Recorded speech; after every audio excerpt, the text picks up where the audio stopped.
human performance framework is essentially based on 3 pillars of support. We have the VASI Resilience Centre, which is intended to build the resilience of our soldiers in order to improve combat effectiveness. So that's a flared out position. We do not want to see this anymore, okay? We have the Soldier Recovery Centre, which is support to our wounded, injured and ill. And we have the Gecko's Family Centre, which is support to our members and their families. The key thing with the human performance framework is very much about preparing soldiers prior to stepping off into a high stressful environment and building that resilience and supporting them in reaching their potential. It's not just about the physical, it's very much about that character piece, spiritual, emotional, and how they deal with potential moral dilemmas they might find in that operational scenario. And there's a flight response, so what would that be?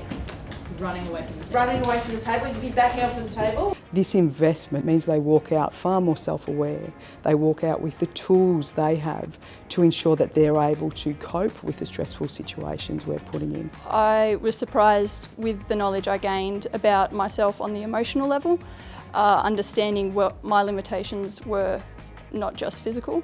I think it's a fantastic thing. We always have to be conscious. Soldiers have to be resilient to be able to do their job effectively. And so I think it's a fantastic thing that that thought of improving resilience is at the forefront. We know that every person receives challenges in their lives, and we want people to be ready for those challenges and to accept challenges as a normal part of life. And that may be in combat, that may be just in our everyday life.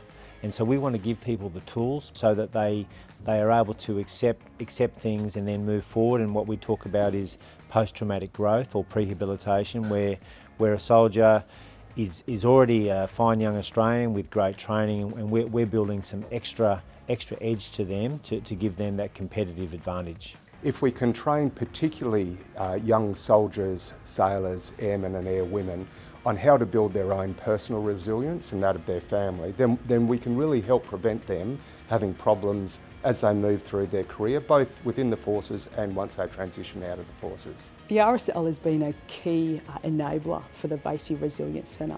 One of the key aspects of the peak performance course is the freefall parachute jump. It confronts them, it's a high perceived risk situation, and their ability to be able to cope with that stress, embrace it, and really enjoy that experience would only be possible with support from the RSL.